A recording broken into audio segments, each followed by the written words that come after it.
morning. This is the Eager Beaver Show. You are listening to a True North Eager Beaver Media Incorporated podcast.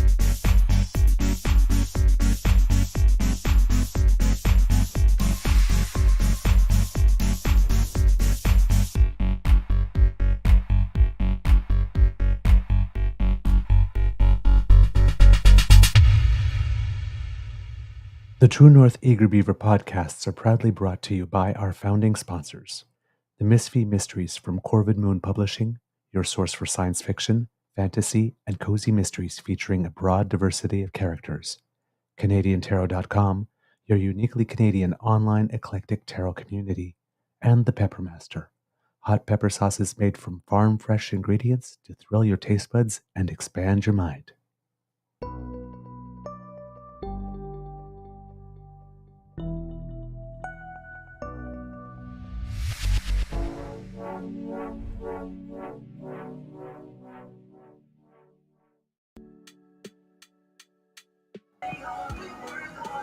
Well, good morning, and hello, kits, and welcome to season. Ooh, that's way too. Yeah. Hang on.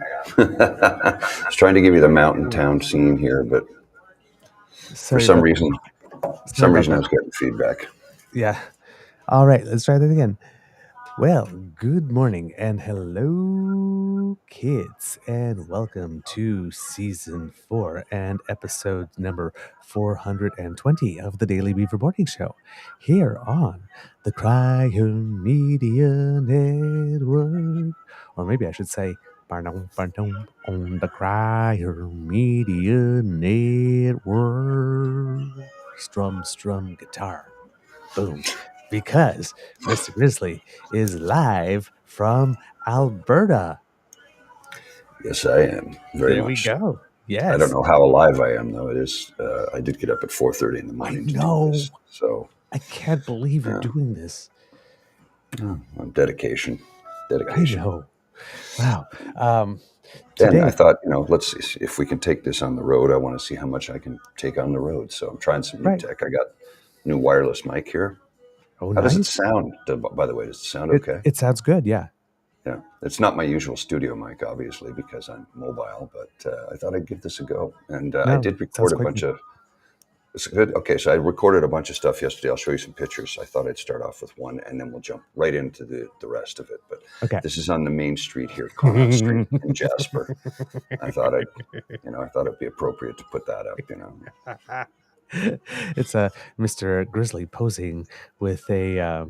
it's not exactly a billboard. I don't know. It's like one of those. It's a marker? information kiosk, and it's telling you, and it's in both official languages, by the way. On the other side, it's in en français, but it's warning people about grizzly bears in the area, and there are grizzlies around here. So it's like elk, grizzly, mountain goats, you name it. So there's a grizzly in town. Ooh, beware. Today, recording day is Monday, July 8th, 2024, and it is a gorgeous day here at the Beaver Lodge, as you can tell. Bright sun. I'm your host, the Eager Beaver, pronouns he, him, hey, Mr. Beaver, and as you can hear with me, as always, and really bright and early where he is my good friend, Mr. Grizzly. Big thank you goes to our podcast founding sponsors, the Peppermaster, the Misfit Mysteries from Corvid Moon Publishing, and CanadianTarot.com. Mr. Grizzly, how's your vacation going? How's your mental health today?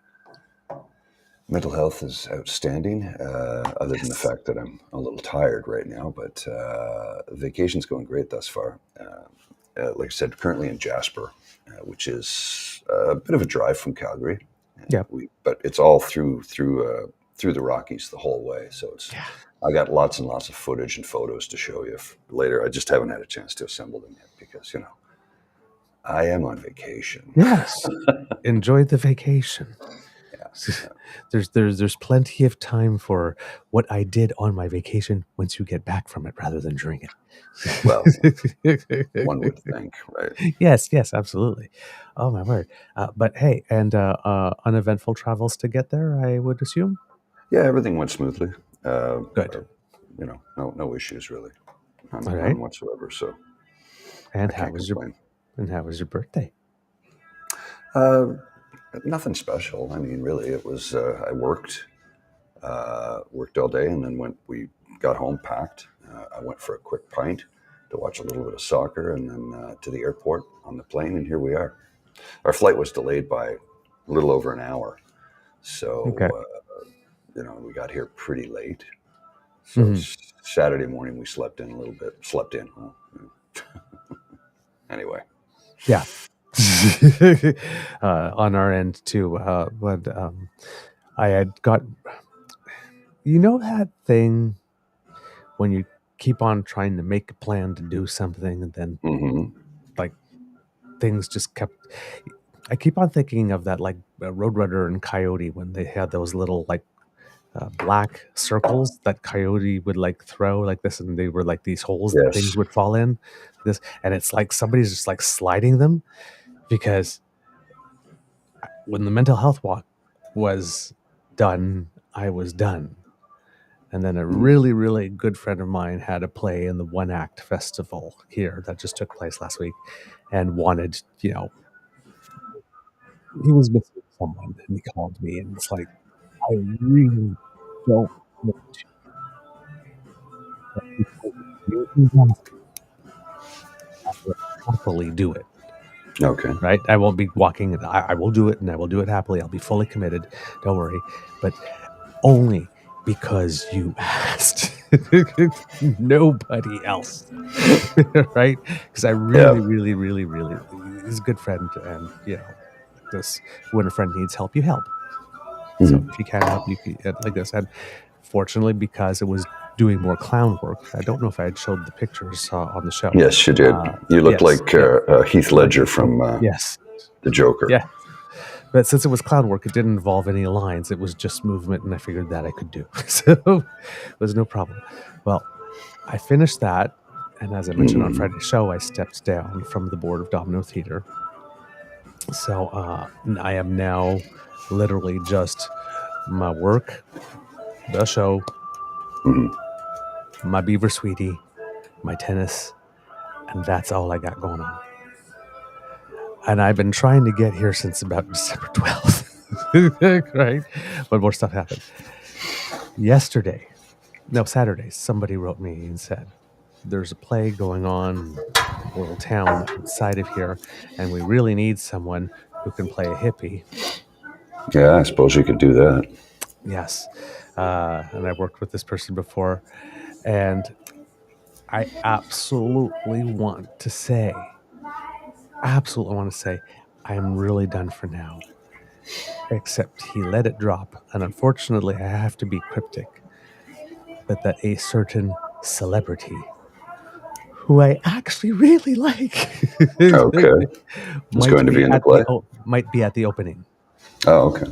or So you well, want Silver's planned to be at the opening, and so and I'm sitting there, it's like, ah. But now it's like part of me would be doing it, yes, to do it if I did it, but really only to have a chance to meet the celebrity. Which is a really self-serving. bad reason to do it. And of course, Self-serving. there's self-serving, yes, absolutely. And then there's part of me that, because as an actor like this, you can't help but think it's like, hey, Mhm. wait a minute, if I'm really good on that particular night, you never know, Oh, right? yeah. Yeah. So, but I am really pooped. Like Saturday, I think for last week, my Beaver sweetie and I went out for sushi, all Mhm. you can eat sushi, and it was like, we decided it was on a Saturday, I think. So we decided to try to go like just a little before 5 or at 5 so we could get in, because it's a really small mom and pop place, best place in Kingston, called Sapporo. Absolutely Mhm. go if you're in Kingston to go.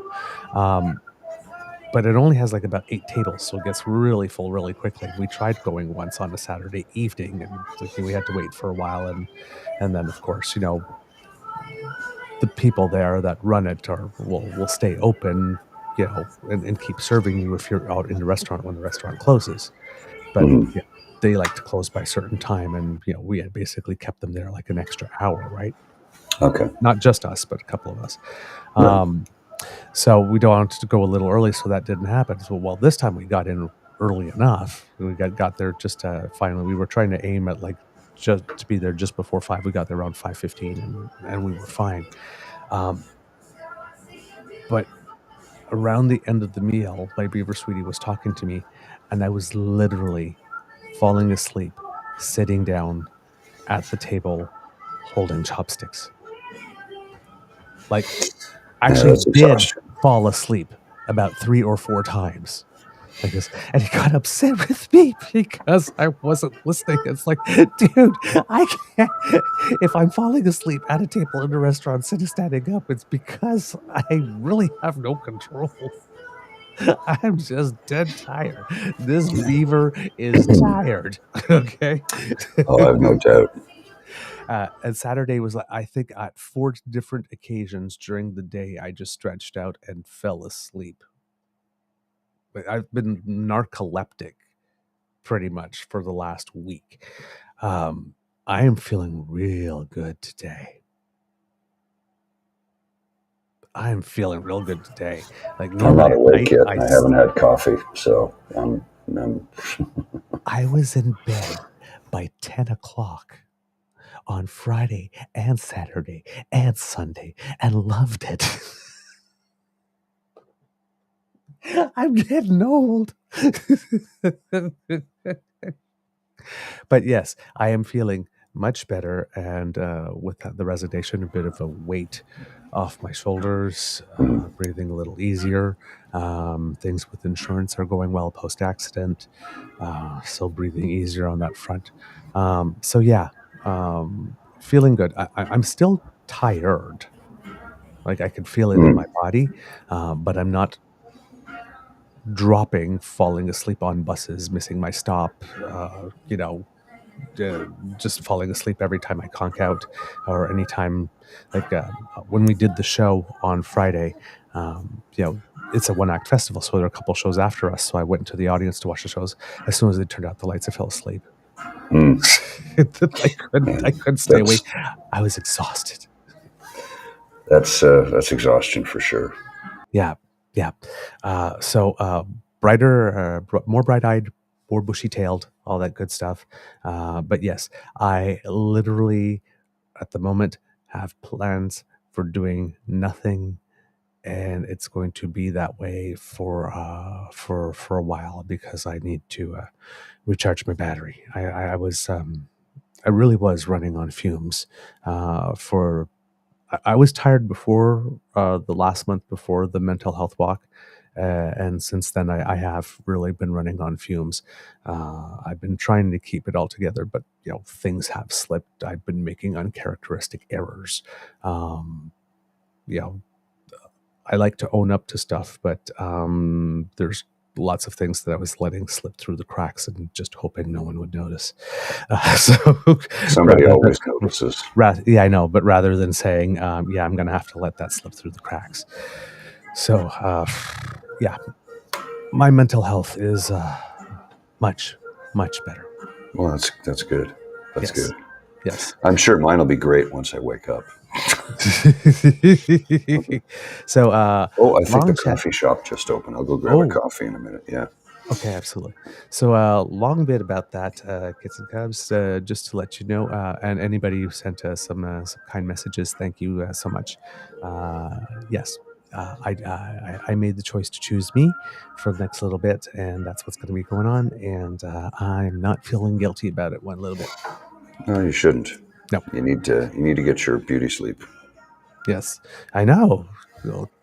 This doesn't just happen, The kits demand glamour. Kit, the Queen Beaver, needs to make sure that the beauty sleep does take place, or else we disappoint the subjects. We can't have that. The compatriots need to worship and adore. Okay. Speaking of worshiping and adoring, vive la France! Yeah, I saw that. Holy! Now, So they I sing and Trudeau, you pay attention. yes, exactly. That was my first thought, right? But now, for me, this is not much of a surprise Mhm. because, as we reported on the show on Friday, we reported about the 200 potential candidates that had pulled out greater. I think it was 218 or something that had pulled out, third place candidates in order to consolidate the anti-right vote. Right. So basically, the media was presenting this as the French were being put on a slow march to fascism. And then French people and the French politicians said, oh, fuck no. Mhm. Because there's still enough of us around who remember Oh, what yes. life was like 1942, 1940 in Paris and in France. And we're not doing that again. Right? We're not doing that again. So this is being reported as a big shocking surprise and whatnot. I'm fine with that, but it wasn't if you knew what was going on, right? This was going to happen. The more shocking surprise is that the Rallye National didn't at least finish second, that they did finish third, that Macron's gamble, where everybody was saying that Macron was, toasted and torching himself, his gamble actually paid off. Now, he is a weakened president, yes, because a coalition of leftist parties that do not involve his party did get the most seats. So that is going to require the Prime Minister, Gabriel Attal, to step down as Prime Minister to make room for Prime Minister from the party or the coalition that has the most seats. But Macron's coalition, more centrist coalition, finished second, ahead of Le Pen's group, which means in this context, given that France has a totally hung parliament, no group got a majority onto itself, that Macron is still going to be playing some type of role, and that some elements of his policy agenda, whereas a couple of days ago everybody was saying his entire policy agenda for the next 3 years, because he's got 3 years left in his term as president, was going to be all thrown in a pot, because he would have had to have what's called a cohabitation parliament in France with a far right party, had everything gone according to the way that the first vote went down. But that didn't happen. So he still has a cohabitation government, but with a group of leftist parties when he's more his group is more centrist rather than far right. Something he would take any day. I would think so. As opposed to, being completely wiped out like this, and then just essentially, because in France, the way things work, in this case, when there's a hung parliament, there's way more power that goes to the prime minister. I guess, and then the president's job becomes much more ceremonial. When the president's party has a bigger, or coalition has the run of the house, well, then the prime minister is actually more ceremonial in this case. So yeah, French politics are interesting, and they don't translate directly to Canadian politics. And there's a kit mentioning that Evan Scrimshaw wrote an article about that and an opinion piece on that, which I have not read yet, so I can't speak to it. But if that's the central thesis of it, oh, pardon, Mr. Grizzly, your sound disappeared. I haven't looked at my email in a couple of days, Yeah. so I've probably got 2,000 unread emails, and Scrimshaw's in there somewhere. But it's in there somewhere. I'm not spending time looking at email right now. Oh, no, do not. So if the central thesis is that, it cannot apply directly here, that is correct. I don't know what reasons he uses to get there, but that is definitely correct. So voter turnout was expected to be high and has been reported as high. I'm not sure if it was the highest in decades, but it was, buzz about it was that it would probably be among the highest in decades. There have only been 3 cohabitation parliaments in the modern Republic of France. And the last one was 1997 to 2002 when we had a conservative president, Jacques Chirac, with a socialist prime minister, Lionel Jasper. So Macron's political agenda will definitely get to remain a bit in some portion because there's probably going to be some negotiation with the leftist coalition in terms of how things will run and what's going to be presented. This is better for the environment. This is better for Ukraine than the alternative, which is also good. Macron's may have gotten the benefit as well of having his historical standing increase once he steps down as president, because he is now the man who took a gamble and was willing to sacrifice his own presidency, I guess, and his own control of power in order to block a rise of the far right the second it seemed to emerge that they might rise again. So the first round, everybody was saying, oh my God, what a terrible decision. He was bad to call these snap elections. Look, the far right won the first round. And then the advantage of a runoff is that you get to see the first result and decide whether or not you want to confirm that or go, oh crap, we can't have that, and make adjustments. Because when we're talking about a single transferable vote, for example, which we were talking about in Canada, when we were talking about election reform, if we were going to go to ranked ballots, you do all that on the first day because you mark your number. There's no runoff. The runoff is instant. Right? So you don't have time for a week to go by to adjust. You've just voted on that day. So that's the advantage of a runoff. There's a little bit of time and you can make an adjustment if you need to. And an adjustment was needed and an adjustment was made. But he will be the man 20, 30, 40 years in history, going back, who made the sacrifice and was willing to show the statesmanship. Well, for the better of the people and the nation, right? Yeah. So that's kind of and it seemed that he lost it at first, and now he won his gamble, and because because the parliament is hung, so he actually has more influence than anybody had ever thought that he would have, even though he doesn't have as much influence as he did before.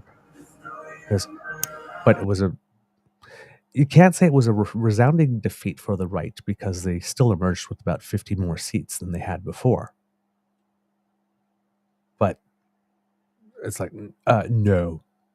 There are more of us than there are of you, and right now we are going to just big tenth this right now. So this was really, really interesting, and what was going to be written about him in history, this has changed because of these last few events of the last few weeks. Macron will stay on as the president until the end of his term, until 2027. If the far right had secured the most seats, it would have been the first time since World War II that had happened. Apparently, according to news reports, Le Pen had given an interview to Christiane Amanpour in the days leading up to the vote, and it seems that headquarters were fully stocked with champagne. Hold on, I think I may need a drink here. I can't get anything. Now remember, champagne has to be from the Champagne region of France, or else it's just sparkling white. So yes, apparently she had cases of champagne ready that apparently, I guess were open and consumed, but for a different reason. I drink to forget. Je bois pour oublier.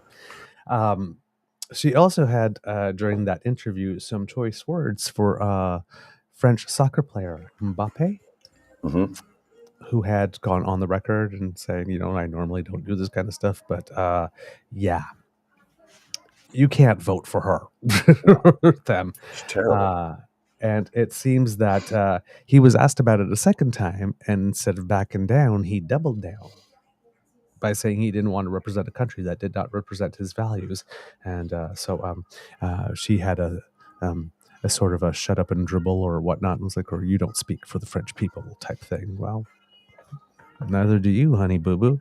Well, I mean, he actually speaks for the French people more than she does because he's representing the nation on the world stage. Yes. And And some people she's are. nothing. Yeah, some people are wondering also if France, having secured that big win at the Mhm. Euro, because they're down to the Final Four now, showing the diversity of France coming together in order to make a big success, maybe had a little bit of play, because, I mean, France is soccer mad. Oh yeah, oh, yeah. That's they love their football. So maybe that had something to do with that.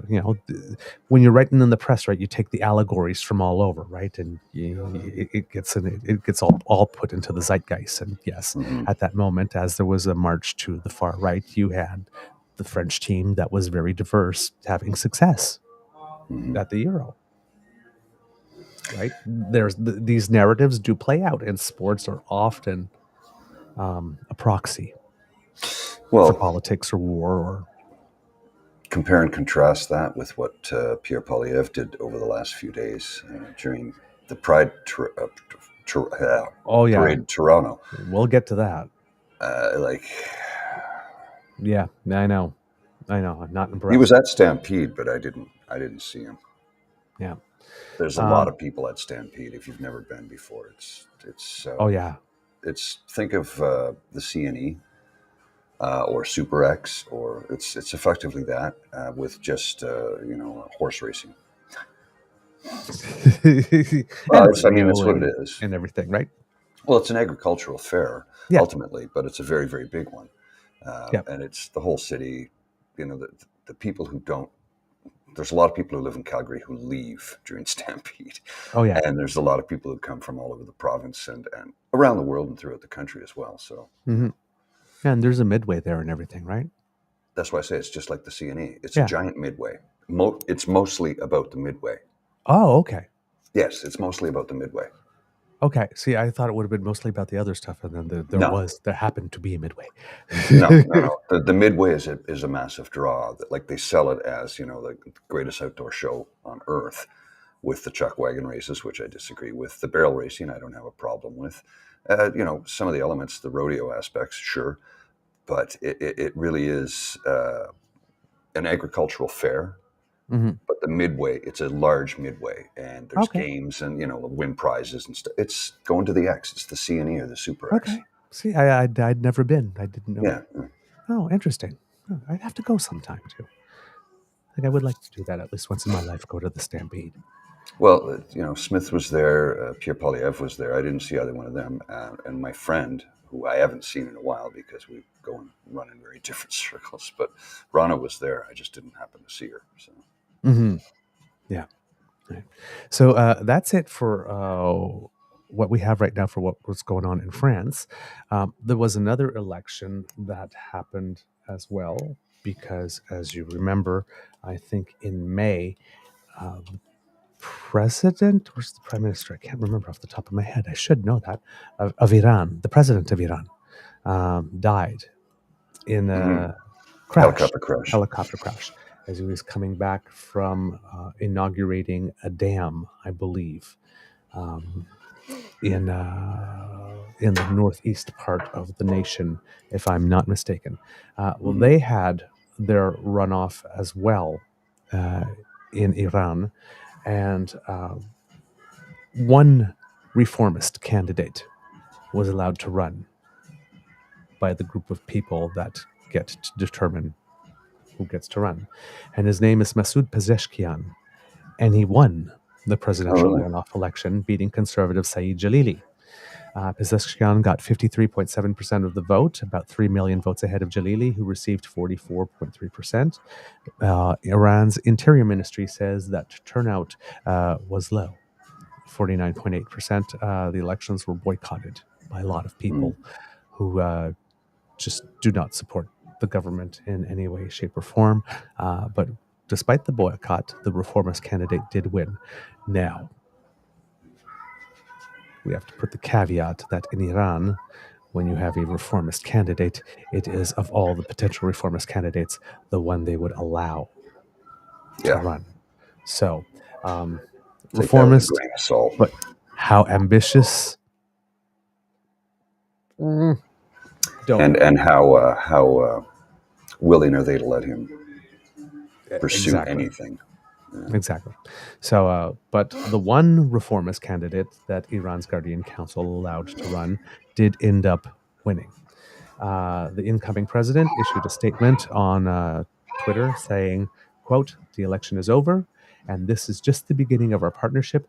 The difficult path ahead will not be paved except with your companionship, empathy, and trust. I extend my hand to you, and I swear on my honor that I will not leave you alone in this path. I stand with you. Stand with me." Well, he's saying the right things, but will they let him say anything is the question. Yeah, indeed. Anything that they don't approve is what I'm getting at. Yeah. Jalili, the conservative candidate, was campaigning on rejecting building relations with the West, saying Iran should build its economy by expanding ties with other countries such as Russia and China. And Mr. Pezeshkian, who's a physician, wants to negotiate with Western countries and get economic sanctions that stifle the country lifted. So it's two different approaches. So we'll see what happens. But there again, also, if we're trying to look for positive signs, it was the reformist candidate who won. So, we have the UK, you have France, you have Iran, because even though the EU Parliament had more right seats, it seems that over there as well, there's a coalition of centrist and left parties that are looking to do whatever's needed there to be able to, quash that. In Brazil as well, there's Bolsonaro has more things going on legally that seem to have been popping up. Australia, it's conservative government as well. So, but there are other places that went right: Italy, Sweden, the Netherlands. Poland went left in its most recent election. So the eyes of the world are now turning to the United States and Canada. Right? Yeah, so let's not screw it up. Yeah, those are the next two. And it's the United States first. And the United States, even though we have some parallel tracks going on in Canada and the United States, right? Like this, both of them, it's like the leader has to go. Trudeau's, he's been there so long, and in the States because he's just too damn old. Yeah, right? And it's like he's losing his mind. It's like, have you seen the other guy? Really? It's like one has lost his mind. I know Biden has to go because he's old and forgets a couple of things now and then. The other guy is literally insane, as if his 34 felonies. Yeah. But we're not going to ask about whether or not he needs to go, right? Just get rid of the old guy. Get rid of the other. The other guy is just 3 years younger. Get rid of the old guy. He's too old. Well, that's what happens when you dye your hair and get bronzed. So think about this. Compare and contrast to France, who recently had riots because they tried to raise the retirement age from 62 to 65. Mm-hmm.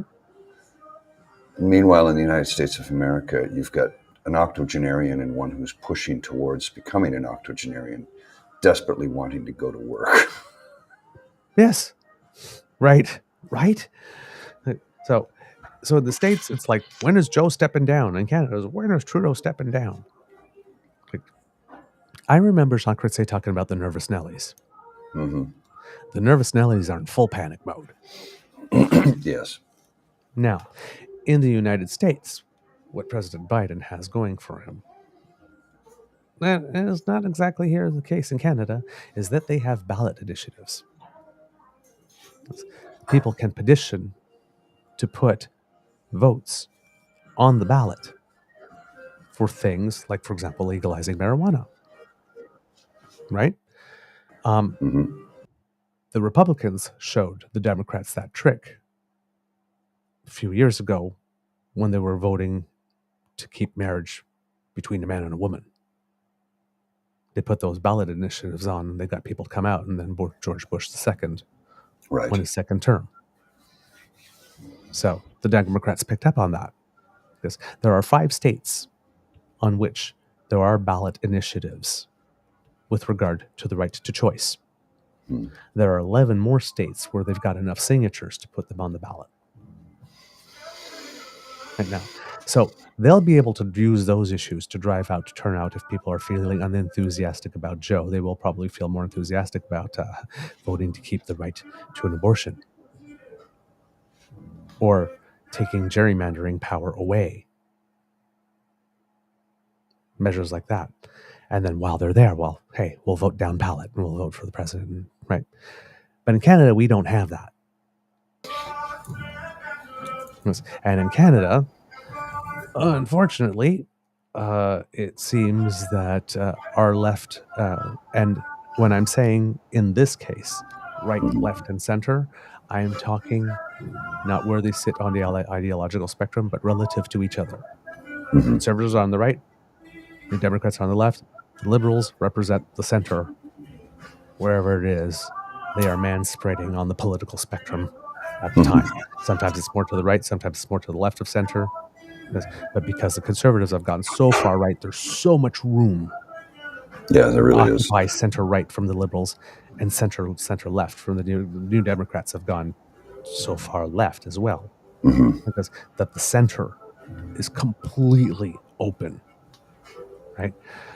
Which is almost too much territory for a party. It's almost schizophrenic because sometimes the liberals are on the left. Mm-hmm. Because National School Food Program and Canada Child Benefit and disability benefit, and then other times they're on the right, increasing our defense spending from 1.33% to 1.76%, for example. Right?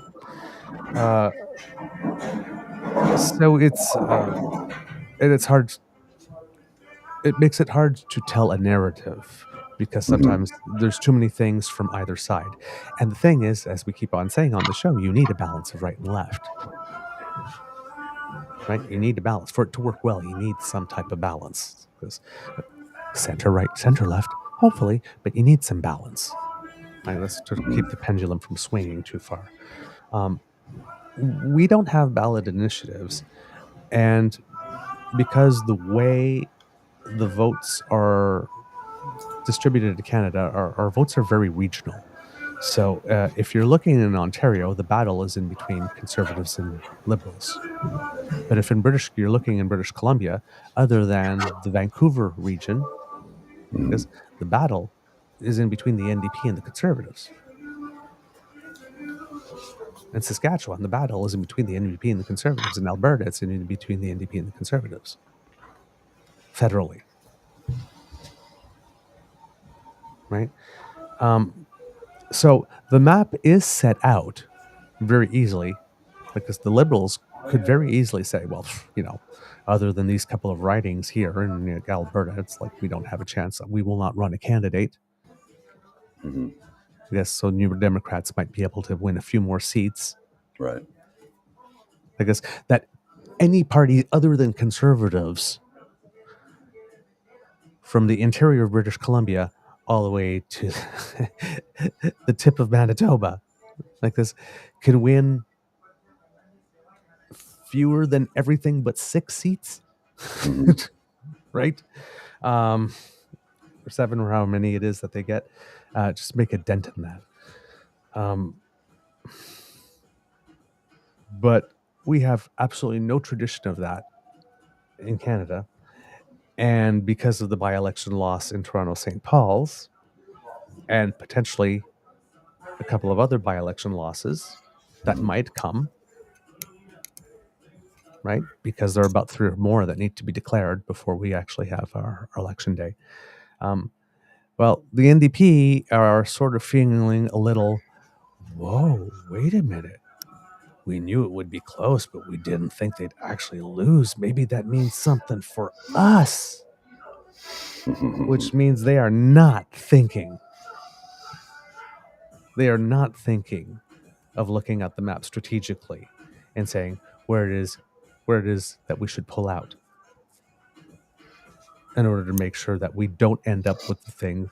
Well, we don't end up with the thing that we as Canadians think the NDP want the least, which would be a conservative government, because if they actually believe in the programs, this is, they're not there at all, right? It seems to me, if you're about the programs, about the policy, that if you can't have an NDP, you would much rather have a Liberal than a Conservative, because with a Conservative you're getting 0 of what you want, whereas the Liberals you might be getting some of what you want, or a portion of what you want, or at least the establishments of some of the things you want, even though it didn't go all the way.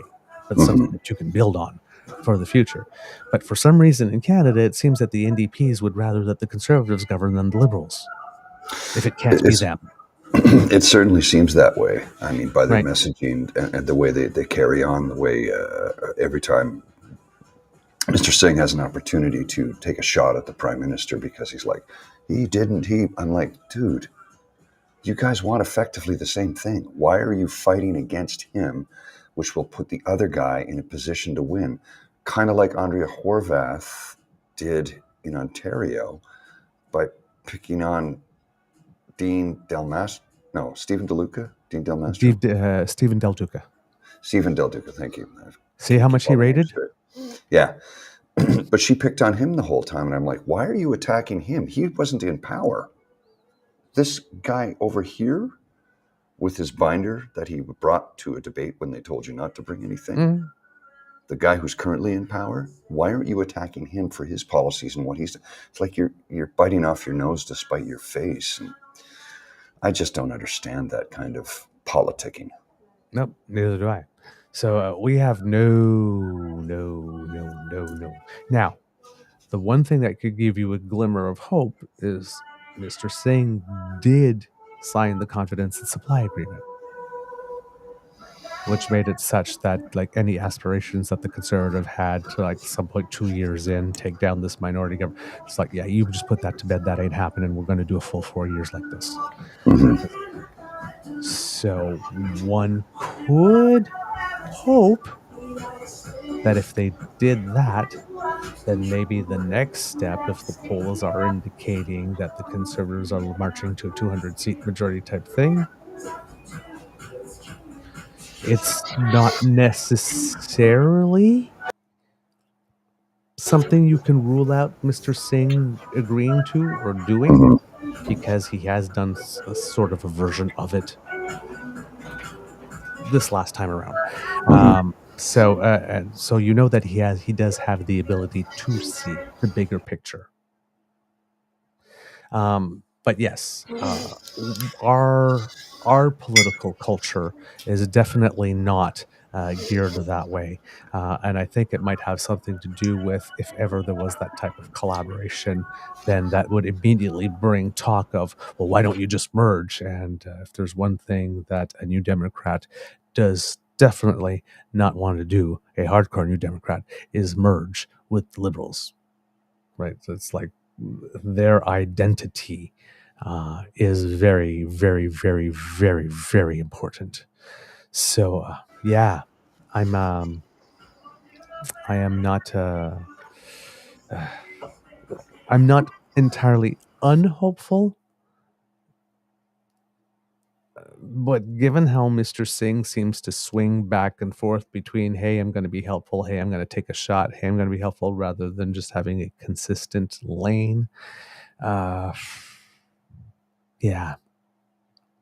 The only way I can see it happen is if Mr. Singh is pretty clear based on polling that he's like, still in the 18 or 17% rather than the low 20s, and it looks like his 26 seats might be cut down to 13. Then he might see it in his interest run non-competes with the Liberals if that could mean, hey, him emerging with 30-something.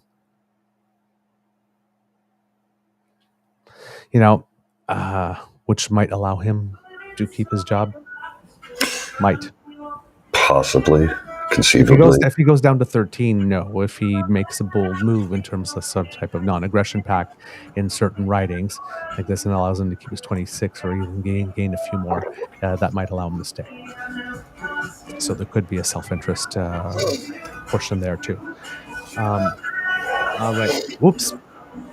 It's funny how it. I think if you sit closer in, Mr. Grizzly, cut the music down. No. All right. It's weird because it's been gone for most of the show, and every now and but every now and then it pops in. Well, it's because I keep muting my microphone to try and avoid picking it up. I don't know if it's going to be audible enough to get us a copyright violation. We'll have the audio version that I can. What I could theoretically do is go in, clean up the audio, remove the background sound, and then reapply it to the video version if I have to. So we'll see. Yeah. There's only so much control I have over it when I'm, 3,000 kilometers away. Oh yeah. Yeah. So that's where the table is set right now. Now over here, for the Prime Minister, because there's a lot of reporting what's going on behind the scenes. As we mentioned, one MP suggested that he should step down. One former MP went on the record, former cabinet minister. There was some talk about maybe having some type of big meeting. That is not going to happen before September, according to the Liberal caucus chair, Brendan Shanahan. She says it's logically impossible, even though there have been a number of requests. Susan Delacourt was on the House this weekend, CBC's The House, and made an interesting comment saying, as well as I can know him over the last 14 years, it's not like conversations or whatnot, said, quote, if he's staying, it's not a vanity project. He's a little more complex than that. So that was kind of every now and then you listen to an interview like this, and I was listening to what she had to say, and it was good, but there was nothing I needed to take notes on specifically. And then she just ended with that somewhere, and was like, oh. Yeah, so she paid attention, right? Like paying attention. It's not a vanity project. It's literally trying to better the nation and better the nation for everybody in it. Yeah, not just as many politicians do, try and make things better for those who are wealthy and have power. He's trying to make it better for those who don't. Yeah. So yeah, it'll be interesting to see what's going on. How do I put it?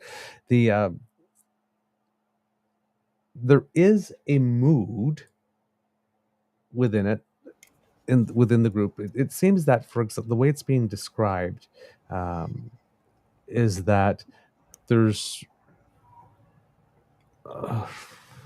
sort of like three groups that are popping up. The ones who say that he needs to go now, people that say that he's earned the right to go whenever he wants, and then other people that are waiting to see how things happen between now and September.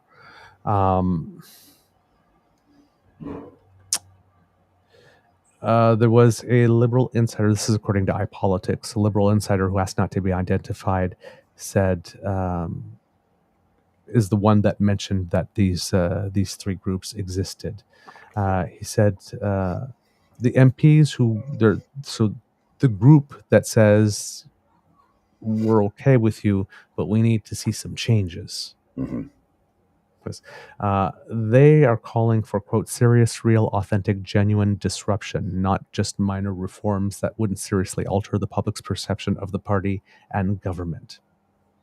So they want, maybe some sharp contrasting policies, some different, a sharp, noticeable change in comms.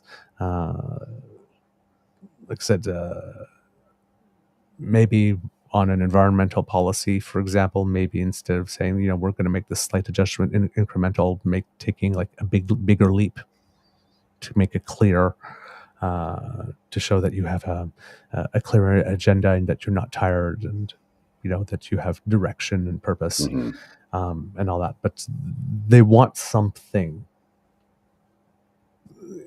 It has to be. They want some type of moment. For example, yes, Linda, UBI might be one like this, Yeah, or it could running be. to enshrine the right to choice in our Constitution could be another. Yes. Even though the electoral reform project seems to be dead, he could, if he wanted to, try it again, but outright saying, I'm running on ranked ballots, not some nebulous form of electoral reform that I'm going to let other people choose and whatnot. I did that last time. It didn't work out. Ranked ballots. Boom. It might be bold enough, right? But they are looking for something bolder. So I don't know what it could be, or making. I think UBI would be the right choice, to be honest with you. I really do. I think it would. I think it would push them over the top, and I think there are millions of Canadians who, a silent majority, if you will, who are on board with the idea of UBI because they saw how CERB saved lives, and CERB was not even close to what a UBI would be, right? I mean, a UBI would be in addition to what you have. So if you already have an income, you're going to get a UBI as well to help prop you up. And that, to think of it, with a UBI, we could get rid of workfare or welfare, whichever you call it, wherever you live. We could get rid of EI and ODSP or disability. We could wipe the slate clean with all of that. OAS, GIS, the Canada Child Benefit, all of that. All of it. Yeah, all of it could go. So you could have one program that could fix all of this. So you think of the administrative costs that we could reduce, number one. Yes, there would be a huge ramp up to make it happen. Yeah, and you could have to merge all these different people together. And you could cut down on administrative costs without actually killing a lot of jobs, because now you're dealing with 41,500,000 people, every Canadian, instead of just pockets here and there. Right. And it could be run federally instead of at a provincial level. Now, you might have provinces that push back on that, but I'm like, why would you want to control that? It should be a national federal program, so that every Canadian gets help, just like CERB did. Right. So I think if they push it properly, they could really do something with this. The only way I could see it is if the amount was regionally adjusted. Yes, and that would make sense. Because if you live in downtown Calgary or downtown Toronto or downtown Vancouver, in any one of those, the major cities in Canada, and at one point in time there were only 3, but that's not the case anymore. Edmonton is 1.2 million, Calgary is 1.5 million, Ottawa-Gatineau's 1.6. Right. So, you're looking at 6 cities in this country that have over 1 million people, and a couple that are approaching it faster than we expected, as in Quebec City and Halifax. Halifax is over 500,000, and the province is over 1 million, and it's not shrinking. It is growing. No, it's growing. Yep. So I think Halifax might be the next city. I think Quebec City might hit it sooner, only because it's already a larger city to begin with. But I think it'll be Quebec City, and then very shortly after that, Halifax will hit 1 million. So, major population centers like that will need an adjusted UBI according to whatever the costs of rent and groceries and food are. And I've noticed little things here in Alberta. Like the first day I went out and grabbed a coffee and a tea for myself and for Mademoiselle Fox, and it was $10 with tax and tip for a coffee and a tea. So I thought, well, that's going to be expensive. Tomorrow I'll go across the street to the Circle K and I'll get a coffee and a tea, because they sell David's tea in the bags, and got a boiling water kettle. That was $6.50. So I'm not saving anything at the corner store. When I go to the Quickie, which used to be Bouchie's on Elgin Street in downtown Ottawa, I can get a coffee for, I think, $1.50. So there's little things adjusted regionally, like coffee's really expensive here. I'm like, wow. Yeah, and it wouldn't be hard to do, because Statistics Canada already monitors that information when they have all that. like Yeah. this. They'd have the nation divided, I think, in like 23 or 26 different regions or something like that. And they keep that. So, I mean, it was just, but that would be the only reason I would see like, potential provincial involvement is because they would want to regionally adjust it. But then again, that doesn't need to be coordinated. Given statistics Canada already has, you They just have take the the data, model, you yeah. plop it in, and that could be done federally as well. So I want to give you an interesting footnote to how sometimes you see things differently when you travel. And I mean, I've been here before. I used to live in Alberta, and I've been to Jasper. It's been 50 years since I've been to Jasper, and it hasn't actually changed a whole lot. It's a town of 4,700 people, roughly, maybe 5,000 at the high end.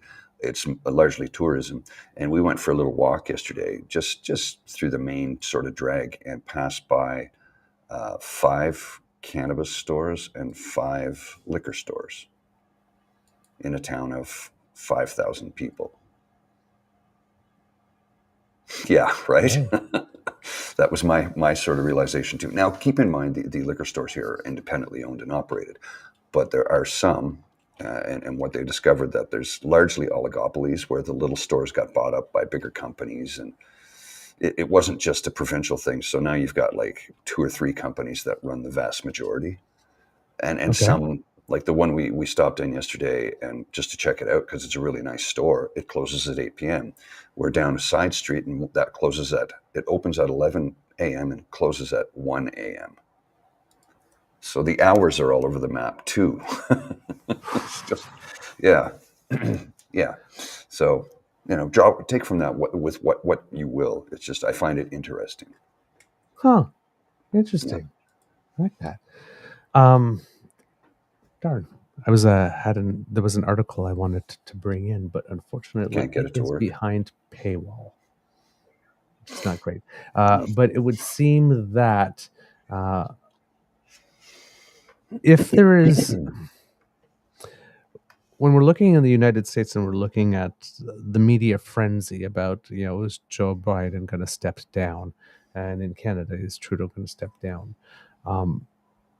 Even though there's reports on stuff going on behind the scenes, the number of people that seem to have complaints that they want to state aloud with attribution is very, very, very low. And according to the Globe and Mail, they're reporting that Liberal sources say most MPs don't want a caucus meeting. So there are some that are asking for it within the group, that they're panicking, but that most don't want it. And when you add that to the data that we got from polling, that most Canadians believe that the Prime Minister will stay. Yes, of the parties, I think like about over 80% of NDP supporters say that Jagmeet Singh should be there. Over 80% of the Conservative supporters say that Polyev should be there. For the Liberals, it's about 62 says that Trudeau should be there. So the voters haven't completely abandoned him, but he is at a bit of a deficit. We have the Toronto St. Paul by-election, which, yes, the Conservatives did win, but the Conservatives were highly, highly, highly motivated to get their vote out. And it's not like the Liberal vote collapsed.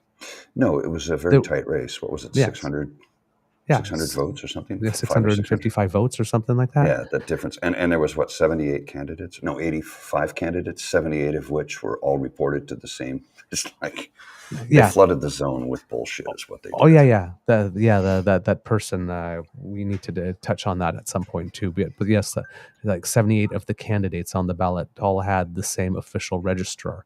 And Thank you. There's nothing in like elections law that says you can't. But at some point it says, how is it possible to be a competent official registrar for 78 different people? It's not. It's like maybe there's an upper limit to the number of that happened. And it seems that one of the things that we were asking was like, well, who's paying all the registration fees? It seems that there was the person that's their official registrar had gone to court to say that registration fees for elections were unconstitutional, and it seems that the court did agree with them. So it's not costing anybody. I mean, the people that are registering, it's not costing them anything to get on the ballot. Yeah. It's costing us a lot to process the ballots, though. Yeah, but nothing to get on it. So yeah, maybe that But should nothing on it. So there's so change. I don't know. It's well, I don't know about that should change, but there needs to be some. There needs to be probably more of a rule than, are you of a certain age, or do you live in a certain place? Do you have citizenship, and can you sign your name here? well, and I It's like, think you if you should. can mark an X, you're my kind of candidate. I'm I Jerry mean, Boyle. I would like to think that one should reside in the community in which one intends to represent, but that's just me. Yeah. So yeah, we don't. It's adjustments are going to need to be required at some point, because the doing it this way can't. I don't know if you Comes with noticed. some costs and very little consequence. I don't know if you noticed in the last few minutes the lack of background music. Yes. Well, my production assistant that you can see on the couch beside me, beside my right here, she just went to the front desk and said, "Could you please turn the music off?" I love her. Brings me a coffee and then gets the music canceled. I'm like, Just gotta love this woman, right? gotta. She's a keeper. She's a keeper. Yeah, I know. Well, it's I was up at 4:30. She said she woke up at 5 and thought, I watched the show for a little bit on the phone. I'm gonna come down and bring my coffee, and then she heard me talking about how maybe I'll have to do this and this. She just immediately went to the front desk and got the guy to shut the music off. And I'm like, that's not something I would do, because I don't want. I'm like, I don't want to leave a footprint, right? I don't want to leave it, right. And I don't. But this is why. Similar hardwiring. Yeah, but this is why, and I'm going to take this out of the context of where we are right now in time and place. But this is why larger productions have production assistants to be able to take care of little things like that you just literally don't. It's not necessarily that I didn't have time for it. It's like I wouldn't know how to approach somebody. Go, excuse me, I'm doing a thing over here. Could you do that? And I feel guilty about doing it. It's an Irish Catholic guilt thing. Right. But you have people in your circle that deal with things like that, and Mademoiselle Fox gets shit done. So there's another case in point. There you go. And the pay is pretty good.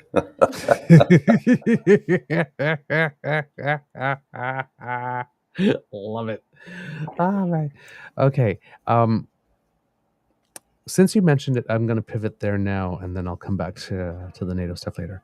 Okay. Well, I don't want to run too long today, because we are going to go for breakfast shortly, and then we're going on a hike. So, I am on vacation after all. So yes. No, that's why I wanted to move to it now, just in case you did have to go, because you did mention Pierre. Mm-hmm. Pierre was. Let me frame this way. Remember last year, maybe about a week or two ago, 1 year ago, so around mid to end June, cameras and microphones were in front of PP, and they were asking him what it is that he intended to do for Pride Month, because he had not done anything yet. He had not been seen publicly at any events. He had not made any speeches. He had not said anything. And he said, my schedule's busy, but I will get back to you on what it is I plan to do to celebrate the freedom, because apparently he's into that, of the gay community or something like that. Freedoms for which we fought, but we should have had all along, and didn't get with much help from conservatives along the way. Some of them came around near the end, but along the way, it was pretty slim pickings. Yes, because, we do have freedoms, and he's into freedom, and he wants Canada to be the freest nation on earth, allegedly. So you think he would be showing up to celebrate a group that fought so hard to get its freedom, and are now having a parade, whatnot, that is still part protest, but part about just being free to Mhm. live a fully authentic life 24/7.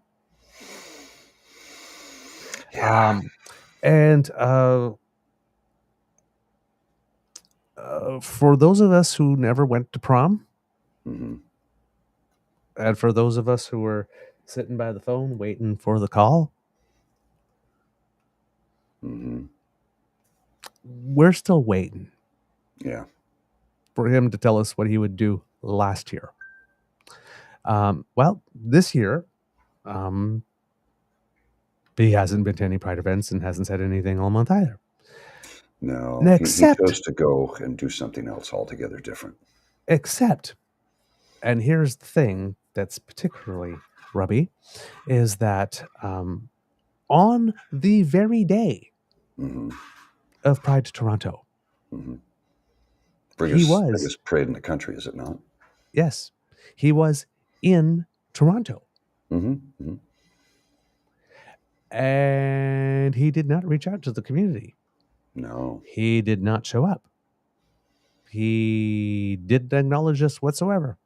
Nope. He was not proud to stand in front of a rainbow flag or near a rainbow flag and have his pictures taken with people whose t-shirts he wouldn't read Mhm. Mhm. Yeah, that's to celebrate our freedom. But he did make time for not one, not two, but three evangelical, allegedly Christian congregations. allegedly. Allegedly. He did have time to go to church 3 times on Pride Day Mhm. in Toronto. Sending a message. Jamil Giovanni, hey Spike, we got to hit on some gay Spike by his side. Mhm.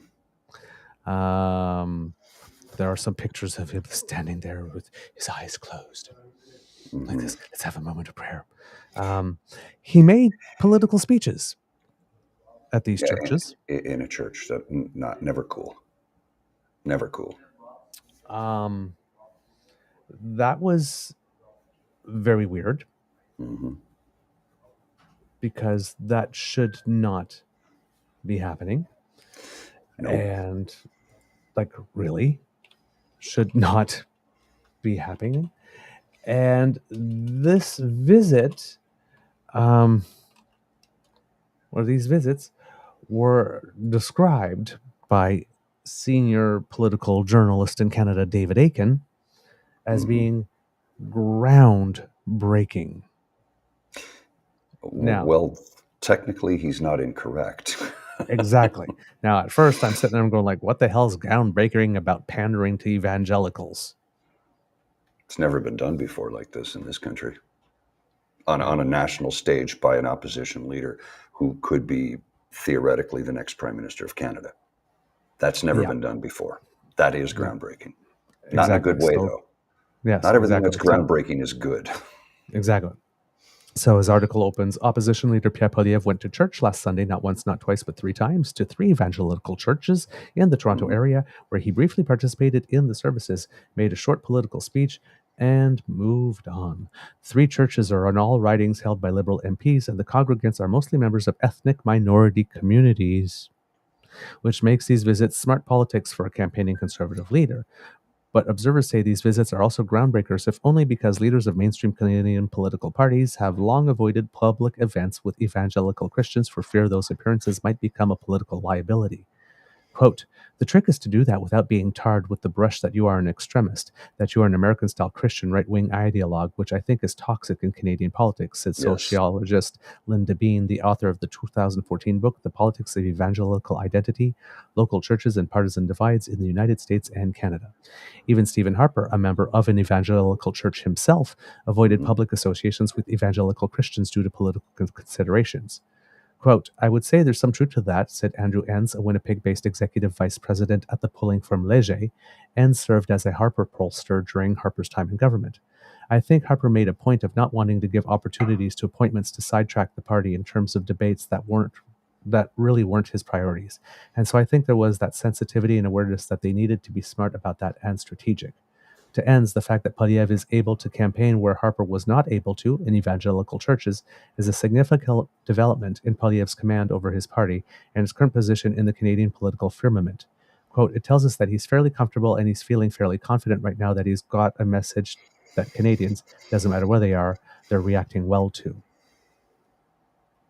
And then, it continues on here. But is Polyev saying one thing to evangelical Christians that he's not saying elsewhere? Are there, as Stephen Harper was accused by his opponents, signs of a hidden theocon agenda at work? Polyev's office says there is not, that his speeches to evangelical Christians are the same ones he gives to many groups and has given in Parliament. Independent journalists cannot confirm that, as they are neither told about these visits ahead of time, nor are they invited to witness them. And Global News was unable to interview the pastors of the churches Polyev visited. One could not be reached, one did not respond to interview requests, and the other was unable to do an interview because of scheduling conflicts. Yeah. Think it's time to tax the churches. Well, ones that show themselves as being politically partisan and have the leader of the opposition party come in and campaign from their pulpit. I'm sorry, you lose your tax status, period. No. According to the article, but one of the churches that Polyev visited last Sunday streamed the service online, including Polyev's remarks to the congregation, and if that speech was any indication, it was very much a garden variety political speech in which the conservative leaders spoke about the carbon tax, high housing costs, and crime rates, but not in church. You're not supposed to be doing that there. Exactly. The only mention of an issue important to the so-called, quote, family values voters was a promise to support the decisions made by several of the country's conservative premiers when it comes to pronoun use by students in school. So he went to congregations in evangelical churches where there were primarily ethnic minority communities because he views these people as being more likely to be bigoted and is treating them as such. Hey, you're some fellow bigots. Quote, he said, we need to become the freest country on earth, free for you, where you are free to speak your mind, to raise your children with your own values on matters of gender and sexuality, he said in his address to the Family Life Worship Center in Brampton, Ontario. But again, this is a position he has taken during press conferences and in other fora. Yes, I know, Mr. Aiken, he's taken it in press conferences and other fora. And it's one thing to say that in a public forum. There's one thing to say it within the pews of a church. Mm-hmm. Yes. It adds color and texture, Mr. Aiken. You've crossed a line there. You've crossed a line. Like, he hasn't said anything differently. Like, it's not the thing that he said. It's where he said it and to whom he said it to and with what intent. It really is crossing a line here. He went into the place that before. Yes. He went into the places in which they gather and basically said, hey, if you hate these people, I hate the same people you hate. And I will make them suffer. I think I figured out why he's such a smug, arrogant, hateful, angry man. Because he hates the fact that he's... No, I'm not going to go there. Never mind. I'm not going to go there. All right. I'm not going to go there. No, apparently he did... Okay. Yeah, I'll stay away from it today. Okay. I might approach it someday in the future, but I'm going to stay away from it today because you know what? It's a well-known open secret, but there's nothing to substantiate it or back it up. So I'm not going to. Okay. I'm going to leave it. I'm going to leave it, and you know what I'm talking about. Yes. Now I know what you're talking about. I'm going to leave it alone. And I think for me to go down that way is going into an area of politics that is not something I ever want to do. Yeah. But sometimes you get so angry by the way they behave. You know what I mean? It's like you just want to punch them. Yep. And let's hit them hard with this. Yep. But I'm not going to do that. Yep. I'm not going to do that. That's the same thing for me. It's so for me, my example is Saucy knows what I'm talking about. Yes. For me, it's with Doug Ford. It's like, because like on a lot of times I'll say, you're a big fat liar. People get mad at that, but you're not saying anything that isn't true.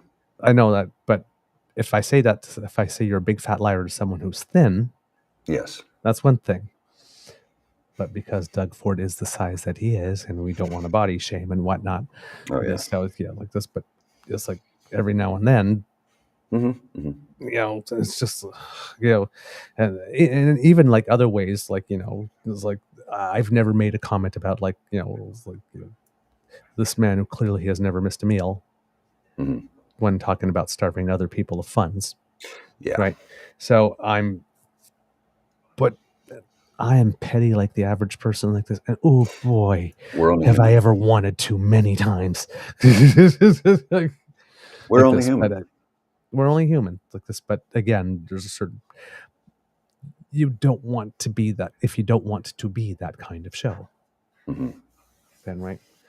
Now, it seems that Polyev, while he was there, did not talk about rolling back abortion, access to abortion, and did not talk about rolling back access or the ability for people to get married.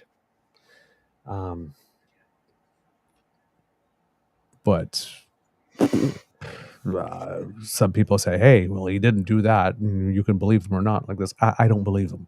Mm-hmm. I don't believe him. Because, and even if he never went in with the intention of attacking same-sex marriage or abortion, let's say that that's true, if he becomes prime minister and then the people to whom he is beholden start talking, Yeah. they'll want it. And if he wants to keep his job, he will do it. This is the thing, and this is the angle that nobody seems to recognize when he says he's not going to touch it. No, he isn't, but his backbenchers will. Arnold Viersen's done it multiple times, right? Mm. So there are people in his caucus who will bring forth a private member's bill, and he will just step aside and let it happen, knowing full well that if he doesn't, he will be gone. The party will remove him because there's the puppet masters in the party that will just say, he's not doing our bidding, so he's got to go. Yeah. And remember, last time that there was some type of vote, I think there was over 80 members of the Conservative Party of Canada that voted for it. Mm-hmm. And let's not remember, like, this is not new No, to the Conservative Party. When it was the Progressive Conservative Party under Kim Campbell, mm-hmm. a lot of people forget this. But way back in Kim Campbell, 33 years ago, we had Bill C-43. Mm-hmm. And that bill would have recriminalized abortion. Right. This is The nothing Senate, new in that party. The Senate quashed that one. Thank goodness for the Senate. Sober second thought, right? But 33 years ago, mm-hmm.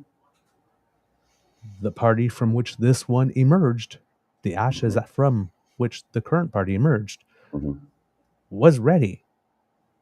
It had passed mm-hmm. the House. So when they say, no, it's never like it, they have done it. Yeah. They're Right? telling lifetime. people what they're telling people who are theoretically on the fence about, people are like, well, I can't vote for them because of this. Like, no, we're not going to do that. Okay, well, it's time for Trudeau to go. I'll vote for them. Yeah. And then, oops, it happened. It happened. Yep. The Bill C-43, back then, just to remind you, would have sentenced doctors to 2 years in jail for providing abortions where a woman's health was not at risk. The bill was passed by the House of Commons, but died in the Senate after a tie vote. It was a tie vote in the Senate. Yeah, that's kind of disturbing. We were that close. Mm-hmm. We were that close. Yeah. Kitsasi, too. Aaron O'Toole was enough to prove that with the conversion therapy bill. They dumped O'Toole for Polyev because he was against conversion therapy. Yeah. Yep. Indeed. So, but the point I'm trying to make specifically on this one is that even if Pierre really, honestly, sincerely did not want to touch these two things, mm-hmm. he becomes prime minister. His party will. Yes. His party will. A lot of his donors will. Mm-hmm. A lot of the extreme right-wing flank that may have parked their vote with him rather than PPC this time around, mm-hmm. yes, will. And once you are in the position, maybe you want to keep it and are ready to make compromises. So let me understand this correctly. He wants to make us the freest country in the world. Technically speaking, there's three of them tied for first place. I think we're in second. There are three or four: Norway, Finland, Sweden, and Denmark. I think. I can't remember the exact numbering, but there's three of them that are tied for first. We're in second, and one of them is in third. And somebody says, "Well, that ranks us fourth because those three." Yeah, but if there's a three-way tie, we would technically be second place, right? That's how I see it anyway. So he wants to make us the freest country on earth. Well, wouldn't that mean instituting strong social programs like they have in those countries, number one? Number two, wouldn't that enshrine reproductive rights in law or in the charter, I should say? Now I realize they haven't done that there because it's not a big issue there. Like it is here amongst a certain group of people.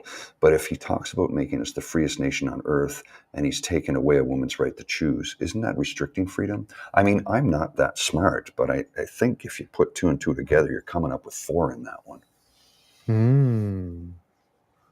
That's a good question. Right? I want to make you the freest country on earth, but I'm going to take away your rights. I'm going to take away a woman's right to choose. I'm going to take away same-sex marriage. I'm going to take away... Well, that's not freedom. That's the antithesis thereof. So, I mean, the man's a hypocrite to begin with. You know how I feel about him. That's not a secret. I'm very vocal about it, and I always will be. And I'm also vocal about the fact that I would love to see a strong, healthy, progressive Conservative Party again. We haven't had that in 20 plus years. We are getting it in Manitoba under the current NDP government, led by Premier Wab Kinew, who many of the policies he's instituting are of the Joe Clark, Hugh Segal, progressive conservative variety. Right. And I know, some dyed-in-the-wool dippers who are going like, you know what? I can get on board with this because he's doing the right things for the people of the province. And he's lifting up those of us who have been downtrodden and pushed to the side. I mean, he goes into a school and says to school children, well, we're going to make sure everybody gets fed. Isn't that a good idea? And kids are going, well, yeah. Well, of course. People go, well, he's just preaching to the choir. Yeah, but you're going to tell me that you would have a problem with feeding school children? Well, I don't want to pay for it. Well, you're a horrible human being. You're a horrible human being if you think because it's going to cost me a couple of tax dollars more to feed children that I don't want to do it. Yeah, I'll tell you exactly where to go on that one. It's not even so much the feeding children. I think it's sort of like, it's not like I'm opposed to feeding children.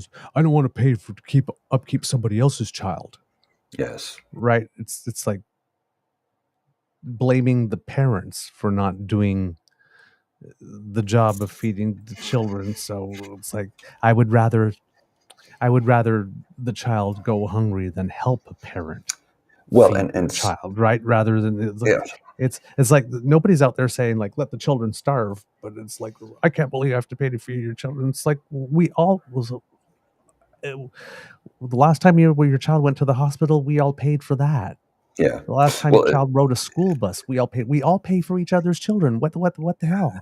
It takes a village. It's when I've seen people actually say that's the job of the parents to do that. Oh, yes. But you do understand some parents are absent for whatever reason. Some are working 3 jobs and are completely exhausted and can barely keep the rent paid. We're just trying to help those who need help. And if you have a problem with that, then I have a problem with you. Right? Period. And I'll go toe to toe with anybody who wants to challenge on that. And I will fucking eviscerate you. Yeah. If you don't want to feed children because you'd say, oh, it's the parents' job and I don't want to pay for it, go to hell. Go to hell. Yeah. Kid Saucy has it well here. Individualism has become a problem in Canada. We are multicultural, but not living in a community. That won't go well. And we see what happened to the United States. Indeed. All right. We're going to close up soon because Mr. Grizzly's on vacation. Just got a little bit of weather information for you, for those who are wondering. With Hurricane Beryl, it did... Hitting the coast of Texas, I think. Yeah, it's hitting the coast of Texas right now. Over the course of the weekend, it went to the Yucatan Peninsula in Mexico. Areas under threat included the resort of Cancun.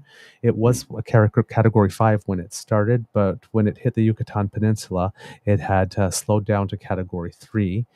After striking Mexico, its winds had slowed down to 60 miles an hour, but it was expected to rise to being a hurricane again before reaching the west. 11 people, as of I think these are this is data from Saturday, have died across the Caribbean from Hurricane Beryl earlier this week.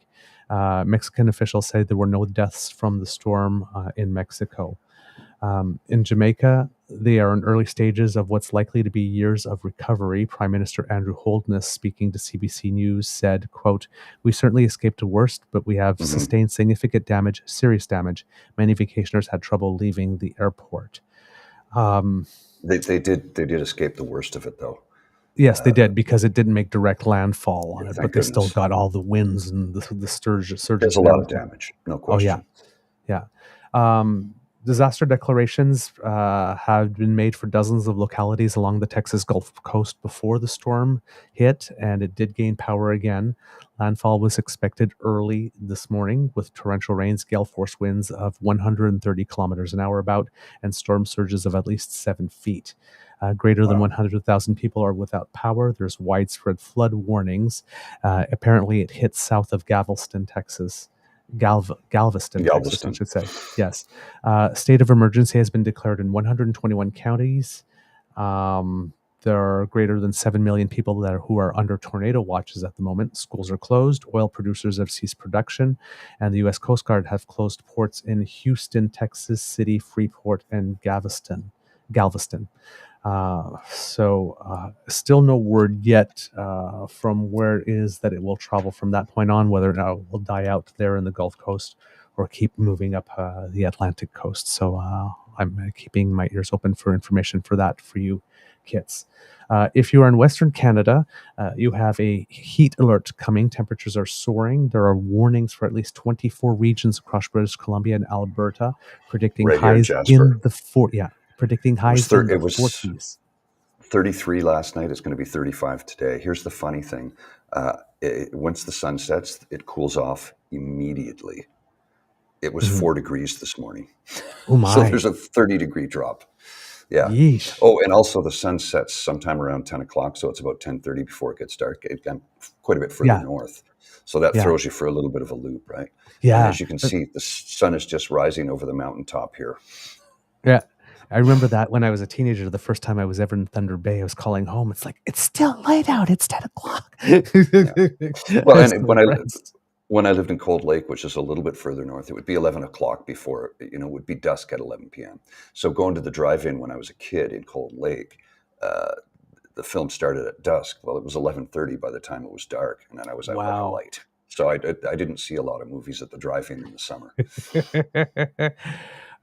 So yeah, there are 24 regions in BC and Alberta that have heat warnings. They're predicting highs in the 40s. Just to give you an idea, in California and Death Valley, greater than 50 had been reached for the past few days. This comes along with information from Copernicus, which is Europe's climate agency, that global average temperatures the last 12 months have been the highest on record. June was the warmest month ever recorded. It's the 12th month in a row to hit at least 1.5 degrees above pre-industrial averages, which is not good. Bill Merrifield, a research scientist at Environment and Climate Change Canada, says, quote, "It is an indication that we are getting close to that threshold. It won't be this year or next year, but sometime in the next decade or two." The reason why he's saying that is because a global El Nino pattern is contributing to the higher temperatures over the course of the last year. When that goes away, that will dissipate a bit, but there will be coming a time where we are going to be constantly El Nino year or not, 1.5 degrees above or more. Which is not good. Yeah. All right. Mr. Grizzly, do we have a show? We do indeed, sir. All right, kids and cubs. That's the end of this episode of the Daily Beaver Morning Show. We hope that you love listening to us because we love making this for you. And clearly, Mr. Grizzly really does. because that's some commitment. Now, remember that sharing is caring and word of mouth is priceless. So please tell your peeps and poops all about us. We love it when you do that. And if you would like to support us, well, you can, because the Ray Girl, once again, she's wonderful, she's fantastic, has sponsored our pod page for yet another year. So podpage.com, the True North Eager Beaver, lowercase letters with a hyphen between each one of those words. And if you scan that QR code, that'll bring you right there. Thank you so much when you go there. We appreciate it.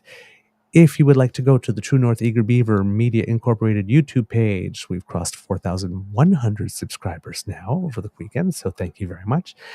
There are buttons there for you to flick, lick, and click. Like, share, and subscribe. Click 1, click 2, click 3. Do it with witnesses. Do it alone in the privacy of your own room. We don't judge. So long as you click us, we approve. And if you would like to support us in other ways, the True North Eager Beaver Emergency Hydration Fund, otherwise known as our tip jar, is located at our coffee page. That's coffee, ko-fi.com/eagerbeaver, lowercase letters, all in one word, or you scan the QR code that's by Mr. Grizzly's head there. And please make a contribution if you can. That helps us produce the show and deliver it to you. And Kits and Cubs, I know that you had been asking about subscriptions and whatnot. We are currently in discussions. Something just fell into our lap. Our friend JB is working on a project, and we might be able, we've got a couple of questions to ask, to try to figure out how it all works, but we might be able to have that up for you relatively soon. Of course, we'd be doing this in collaboration, so it wouldn't just be on our own schedule, so we can't give you a date. But yes, it looks like we might have an avenue to be able to do that, which would be absolutely wonderful. So, and those of you who would be able to subscribe, we really thank you. But there will be news coming on that. Not exactly sure when, but there will be news. We'd love to hear from you, so please write to us. truenortheagerbeaver@gmail.com is where you can send us what it is, pictures of what it is you're doing on your summer vacation, for example, or that kind of stuff. Oh, Mr. Grizzly looking cool with the shades. Well, the sun is shining directly in my eyes, so yes, Miss Future's Fox so brought bright. over her glass. Well, they're hers, but once again, our production assistant, yes, Mademoiselle Fox, to the main rescue. PA. You better buy her a really, really nice breakfast. She's working double time here. All right. Apparently the benefits are good, I hear. Yes. So yes, please donate if you can. We really appreciate that. Every cent you add is meaningful to us. And if you would like to write us, like I said, truenortheagerbeaver@gmail.com, our Twitter feed @TrueEager, our Facebook page, True North Eager Beaver, or on our YouTube page, leave us some comments. We try to read everything. Let's see. I think that's everything. So because democracy is something that you do, please do. If you happen to live in Saskatchewan or British Columbia or New Brunswick, get involved either with your political party or candidate of choice or with your electoral body. Let them know that you're available to help work a polling station. That would be very helpful. From the Beaver Lodge, this is your Eager Beaver saying it could be a tough world out there, so please be kind to and gentle with yourself. Mr. Grizzly, do you have some words of wisdom, and what have you got planned today? Words of wisdom would be, if you are in British Columbia or Alberta, stay hydrated. Try and stay out of the sun as much as possible when the temperatures reach really high. In the 30s, it's pretty difficult for you to cool down. Thankfully, there was the humidity here was about 18%, so there's no humidity. There's nothing. Good. It's very dry. Mind you, when we were in Calgary the other day at Stampeded, it was 70%, which is extremely high for Calgary.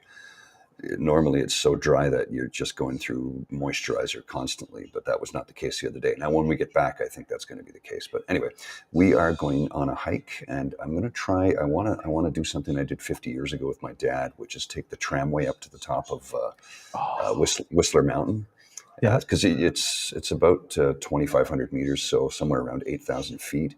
You get a beautiful Nice. view of the valley and Jasper. And like I said, I did it 50 years ago with my dad. I'd kind of like to do it again. I know he can't really do it now because traveling for him is quite a bit more difficult. But it'd be Right. like, I'll go up there, I'll take a photo with my arm around him, and then I'll just Photoshop him in. Ah, But lovely. we're supposed to go on a hike today and check out a couple of things. But I'm going to try and fit the tramway in if I can. I really want to do it, but we'll see. It's a schedule. We're on a tight schedule. So, Yeah. and because I know that we're recording this evening, I might have to do it from the road with my laptop and my phone, but we'll figure it out. Okay. Yes. Kit Saucy also says that there's a heat warning on the East Coast. So, said stay hydrated, just remain in cool areas. Don't do strenuous exercise during peak hours. Light, loose clothing, all the stuff. All right. And water not only in you, on you, to cool down Yes. Yeah. as well. Exactly. All right. And Kit Saucy also says, Saucy's a wealth of information today, that municipal elections are coming up in the fall for Nova Scotia as well. So there you go. All right. Get out and vote. Yes, get out and vote. Exactly. All right. I think that is absolutely everything. So, Mr. Grizzly, please roll the credits, and I have an Stampede-related Easter egg. Well, I have one for you too. Okay. You are listening to a True North Eager Beaver Media Incorporated podcast. The True North Eager Beaver podcasts are proudly brought to you by our founding sponsors, the Misfit Mysteries from Corvid Moon Publishing, your source for science fiction, fantasy, and cozy mysteries featuring a broad diversity of characters. CanadianTarot.com, their uniquely Canadian online eclectic tarot community, and The Peppermaster, hot pepper sauces made from farm-fresh ingredients to thrill your taste buds and expand your mind. We are grateful to the Crier Media Network for its support, Pete Jarvis for our artwork, and Paul Joseph Something for our opening and closing sequence music.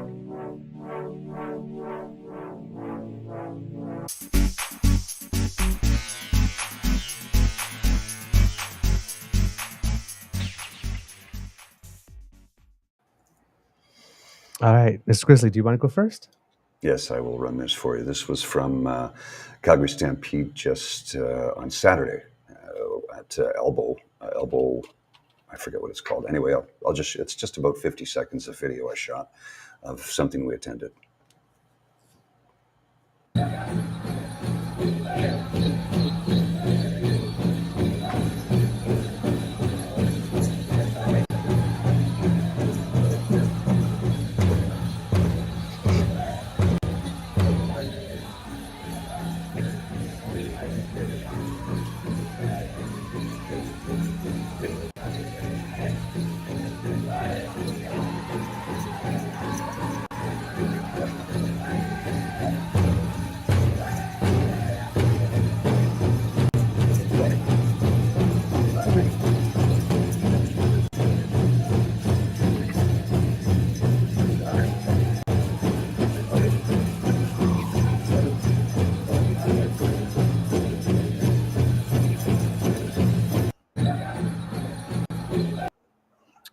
Oh, I love watching the little ones.